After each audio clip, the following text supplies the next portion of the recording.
Well, greetings out there in Blade Land.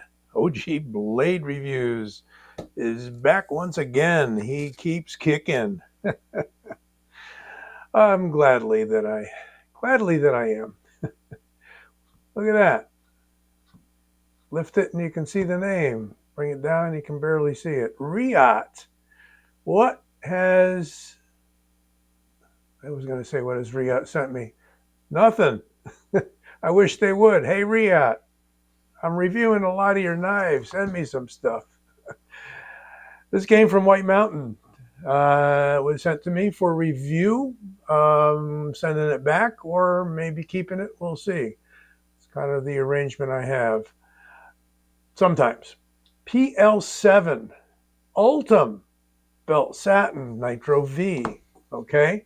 Those are all the basics. Probably all most of you need. Got in a nice magnetic covered box. And inside you get a Reate sticker like we usually do. You get a authenticity card, so you know it's not a knockoff. Open length 8 inches, blade length 3.5 inches, weight 4.5 ounces. That may be all you need. I've put the inquiry out there on another video as to whether or not I should continue measuring every time I bring a new knife out. And I may or I may not. Probably today we're going to go ahead with the norm, but we're going to consider changing that up the line. Flipper opening method, Ultem, belt satin, pivot lock, all those things that you saw earlier. I don't want to gloss over those, but I'm glossing over those because I've done a lot of pivot lock knives in the past. Oh, let's not forget that we've got some silica gel. And what else have we got?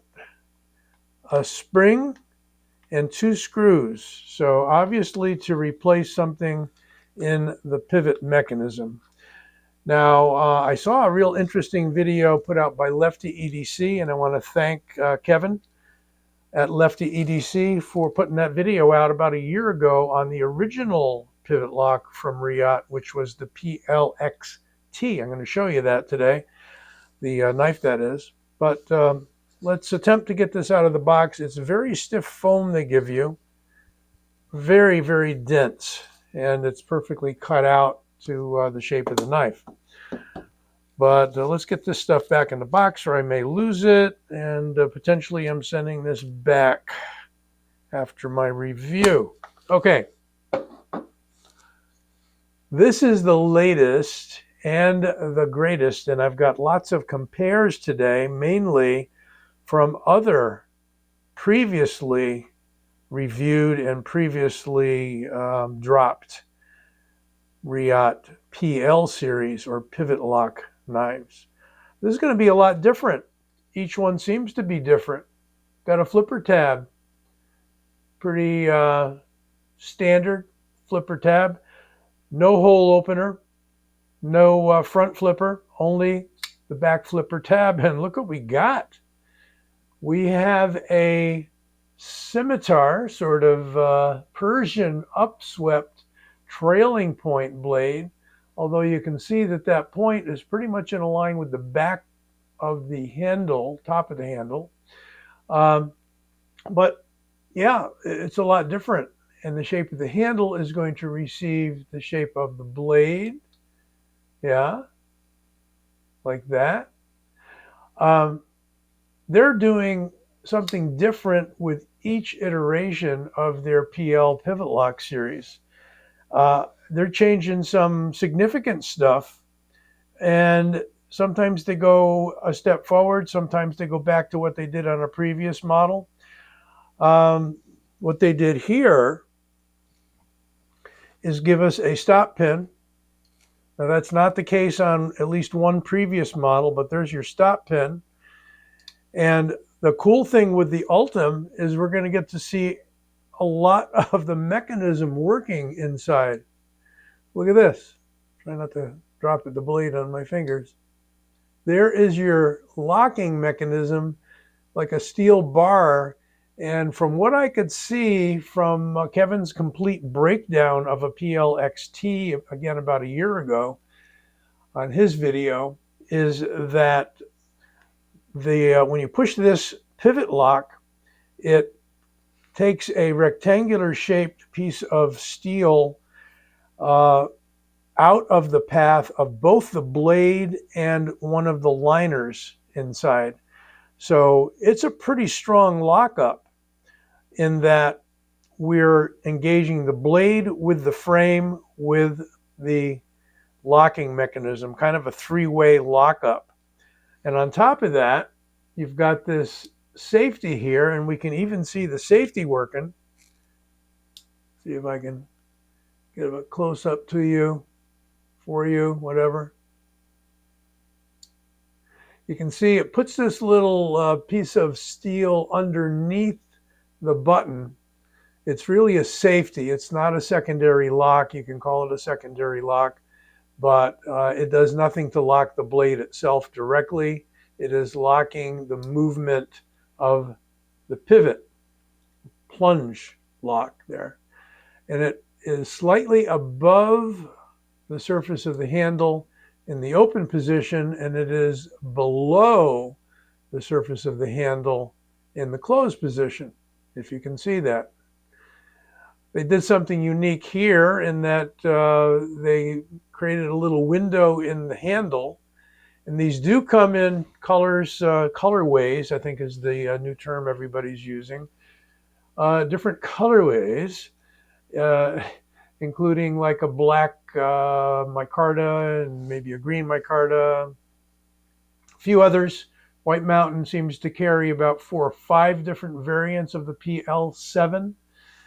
And here we have a nice arrangement for the clip, deep carry, kind of a blued steel spring clip that keys in and is secured with only one screw. There's a plate on that side.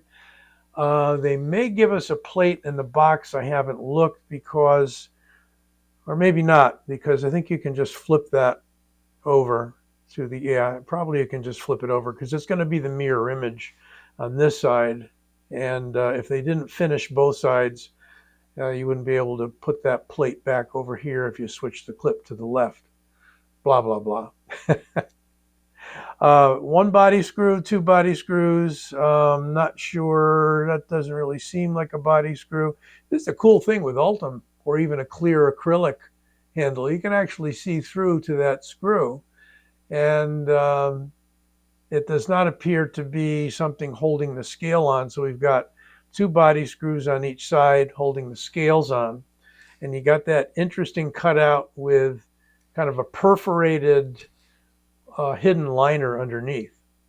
Lots going on here. And look what they did with the back.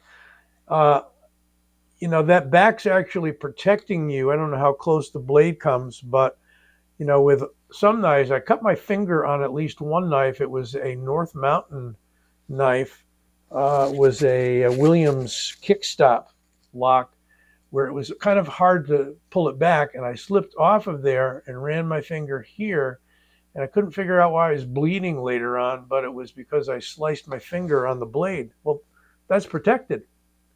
You have just the narrowest slot there, but they've kind of rolled this over, extended the scales to become a backspacer, not a true backspacer, because I think that's what we got going on here. And this interfaces in kind of this pointed V shape, and you still have a lanyard hole, not a hidden lanyard post or anything. So I said we'd measure, and we're going to measure. And if you don't like it, I'll stop measuring if I get a good consensus. Overall, they did say it was 8 inches, but yeah, that's right to the middle. If we went to the end, it would be like 8.2. I'm going to use their measurements and say it's 8 inches straight from the tip to the middle of the handle. And they said 3.5 on the blade, and that's true mostly, and 3.5 cutting edge. So we haven't lost anything on the cutting edge here. Bringing out the caliper, we're going to go to the blade in millimeters first. 3.8, pretty significant. Handle right in the middle there, 15.6. And we're going to go to inches. 0.15 on the blade and middle of the handle, 0.61. But as I like to say, it's contoured. All right. So it doesn't feel like you're holding a big block. It's actually fairly comfortable. And we'll get into talking about the overall ergos in a moment. So we're going to bring this scale up in grams, and it already is. And what do we got in grams for a weight? 121.88. And what is that in ounces? 4.3, rounding up. 4.3 ounces. So yeah, you're noting probably pretty thick in the handle for you. If you're looking for a real skinny knife, this isn't it. But one thing about the Ultem, it's very warm, these plastics, polyethylamide, something like that. Probably not correct on that, but there's a chemical name for it. This stuff, it looks like it's frail, but it's actually at least as tough as your carbon fiber and your G10. It's got a lot of heat resistant properties, so on and so forth. So as much as it looks maybe weak or frail because you can see through it, and it's kind of this urine yellow color. I used to cut stones long time ago, and I had a small jewelry business going on with a partner of mine. He did the silver, I did the stones. And it reminds me of amber, okay? So when I look at this, I don't think of urine. Sorry to put that image in your mind twice, but I think of, a gemstone, right? Really nice. Once again, really interesting how you can see the mechanism. And from looking at Kevin's breakdown of, he did a complete disassembly right down to all the little screws, double rows of screws inside the bearings. This is on bearings, yes. And how that bar locks into the blade. I would say it's pretty close to what Vosteed is doing with their Vancor lock, V-lock, whatever you want to call it, except they have a spring that goes all the way back here, kind of like a liner lock. Everybody's doing a slightly different treatment for their pivot locks. Some pivot locks are simply pushing a liner aside, and you can use either the pivot lock or you can put your thumb in there and push the liner aside. So check some of my reviews for pivot lock knives, and you'll see kind of an explanation of that. Nice jimping. You can perch your finger up there on the flipper without too much trouble. You don't want to jam it into the heel of that edge, however, but that's how it would work if you wanted to choke up. If I'm back here, it's a full handful with about 1/2 to 3/4 of an inch left over. A little shorter handle than the PL-6, which I will bring out now. We're kind of going back in time step by step. Now here is the PL-6, also comes in a lot of different color variants, also has the switchable clip. They used a little different approach. Looks like a front flipper. I've seen people try the front flipper, including myself, and it really isn't positioned. You can probably get it. Some of you guys that are good using the finger. Yeah, I did it.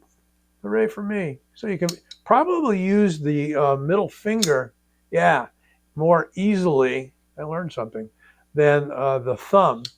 But it's also really functions like a back flipper every time. They've all got the double locks. You may poo-hoo that. A lot of people don't like them on autos. With an auto, it's going to lock it in the closed position. With these knives, it won't move in the closed position. It's for locking it in the open position. And if you're worried about a button lock or a pivot lock, which is basically a type of a button lock, so to speak, if you're worried about that disengaging accidentally, that takes care of it. So I think there is a purpose for it, depending upon how hard you're using the knife. And if you're worried about, accidental disengagement of that button. Okay. But here's something they did differently on the PL-6 over the PL-7. They're using these double stop pins on the blade that's locking against the frame. Similar treatment here On the back, where they have it open near the front, near the pivot, and they've got that slim line towards the back, but this one goes all the way back, and I see like a pin in the middle there. You can see that right there. On this one, a little different treatment. They actually put a backspacer in that goes all the way to the butt of the knife. And the handle thicknesses are about the same, okay? About the same. You can see the frame on the inside, that it is fairly thick, all right? It's not a skinny little thing. I'm assuming the same thing here. It is significantly lightened on both knives. Fairly big knife, and it's just a bit over 4 ounces. Same thing here. We've got the multi-layered micarta that they machined out in kind of a digital pattern. And here you see this hump on the right side of the knife. And same thing as here. You just can't see it as well because of the translucency. So those are some of the differences between the PL-7 and the PL-6, except, of course, the blade shape. PL-XE, stepping back another gen. This is the one that's just absolutely my favorite out of all of them, even including the new one.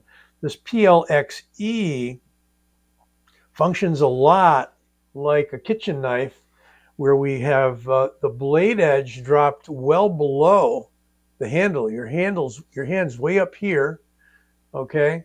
And your knuckles are just slightly, depending on the size of your hand, below the level of the blade. But this does allow you to get that edge on the cutting surface.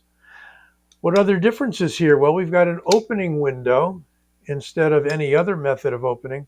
Of course, you're going to tell me that on all of these, you can gravity open it like that very easily. I should be backing out. I should be backing out, I said, just a little bit as we put more knives on the table. So not a flipper, but an opening window. It's so comfortable because your thumb drops down into that swale created by the handle here. And you can go all the way out to the jimping. This is really comfortable if you like to use your knife with the thumb fully extended on the blade. Not so bad on these two either, but this sort of tells your thumb where it belongs. Look at that. What else is going on with this one that might be different? We've still got this coming together almost of the two handle slabs, but it opens up again here, and then we've got a barrel spacer. 2 barrel spacers. Really, they're changing it up with every iteration. So we got the stop pin there. We got the double stop pins on the blade with the PL-6. And we've got a stop pin on the PL-XE. And I'm probably missing at least one. I think the PL-XT, which I'm going to show you next, I think they did another gen of that, which was a little bit larger. And I don't have that one. God forbid I don't have them all. So here we have the original, which was a thumb stud opener, double thumb studs, a much smaller knife, just a bit over 3 inches, I think. Is it? Yeah, just a tiny bit over 3 inches. Overall, 7 inches. So an inch shorter than the latest iteration of the PL series. And this one had kind of that copper, not sure what they used as a coating on it. Not sure, really. Wide open holes in this model. I think they might have made other versions of this with no holes. Can't keep track, like I said.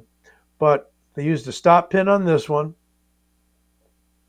And lots of perforations on the inside. Not sure you can see them all. Yeah, you can see them sort of there, but lots of little holes, including the ones that go right through the handle. But that is the midget of the group. As you can see, significantly smaller and just enough handle, not too much sticking out. I'd say as far as the handles go, if I don't choke up into the finger choil there, I've got more here than on the PL-6. And if I come right up in there, I've got about the same, about an inch, inch and a quarter left over there.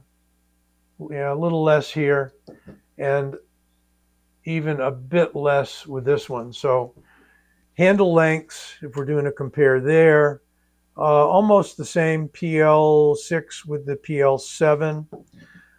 Handle length, PLXE, a little bit longer, about half an inch longer.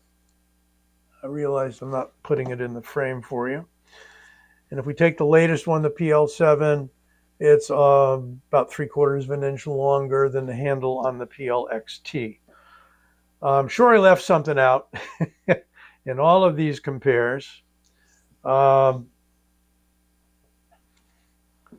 do a quick paper cut, not on my finger, but with the knife. I'm back. Things are jumping around a little here. So PL7, factory edge, trailing point kind of Persian blade. I think this one's going to be good, actually, not so much for point work because you'd have to have a ridiculous angle to get to that point. Is it stabby? Yeah, possibly. If you're doing tactical work and you're hooking the blade around like we do in Filipino martial arts, that blade could be useful. But mainly it's going to be a slicer. Look at the high grind. Nice satin finish too, by the way. What do we got? Ooh, that's smooth. It is really freaking smooth. You know, almost to the knife, I would say that Reate does a really excellent job providing you with a sharp edge out of the box. Line them all up, and let's bring out Reptilian, non-Reate PL knife, and see what we got for a size there. Shorter by 3/4 of an inch overall, maybe. Interesting. And the blade about the same, because the handles are identical in length. It's a little shorter than the PL6. No, yeah, slightly shorter. You know, it's hard saying how long is a handle because notice, look at all these different shapes of the pommels on these handles. So, you know, where do you measure, right? I just basically measure from the longest part to the tip of the blade when I do the overall. But I did find out that in this case, that 8-inch number that Reate gives us is from the center to the point. So I'm going to take another quick look around the Reate PL7. God, will there be a PL8, PL9, PL10? They've obviously seen some success with the series, or they wouldn't keep turning them out. And, you know, one of the things that helps on that cut through the paper is this really slick satin blade. It's a beautiful satin job. If I didn't mention it, and I think I did right off the start on the box, it's Nitro V. These are all Nitro V, including, let me take a quick look. Yeah, the original. They're all Nitro V. So either like and love Nitro V or you don't. I find it's pretty good to maintain an edge on it.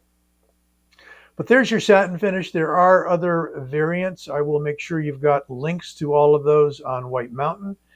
I'll give you a link out to Reate, although they're not saying much about their pivot lock system.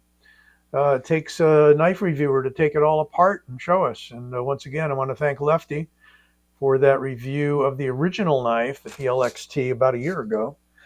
So not much branding. Nitro V there, Reate on the other side. Pretty simple, not too large. The blue clip, you can love it or hate it or not care. And the Ultem, same thing. I do like Ultem on most knives. There's been a few where I don't. And I do have to say, this is a very confidence-inspiring handle. Very confidence-inspiring. Yeah. There you go. Reate. PLX See, I almost fooled myself. PL-7 Reate PL-7. A little extra light in here for you. There we go. Hope you enjoyed this review. Right about now, in the lower right corner of your screen, you're going to see my logo pop up, and click on that if you haven't subscribed. And I'd be happy to have you be a subscriber. I'm over 12,000 subscribers at this point. Slow growth on this channel, but I'm not doing any headstands or backflips to try to get it to grow super fast. It's fun for me. It's a hobby for me. And I hope you enjoy it as much as I do. I'm glad I'm able to get a hold of these blades to show you. But if you click on that logo and you haven't subscribed, you can do so. Be well, take care, and don't forget to come back soon.